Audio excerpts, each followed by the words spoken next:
刚才看成功大学工学院一个细地教授，向指控讲用学生去做人头领助理费。警方昨去抄伊的办公室，掠11个人来问过。落尾这教授是以80万交保。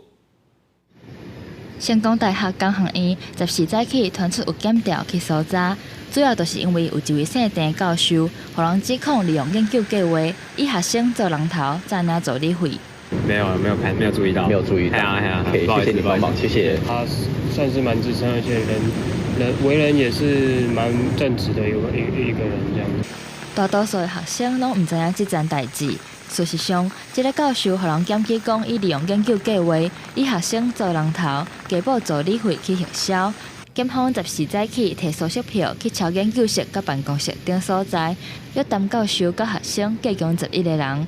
查考研究计划、申报助理费等相关资料，要厘清申报费用的方式、时间及金额。经讯问后，检察官预知郑姓被告交保新台币80万元，并限制出海出境，其余10名被告均请回。专案小组将持续侦办，以厘清案情。对此，成功大学发出书面的声明，因为案件侦查袂使公开，无法度讲详细。不过后续若是这位教授予法院判刑确定，会召开教师评议委员会依法甲处罚。记者文正贤台南报道。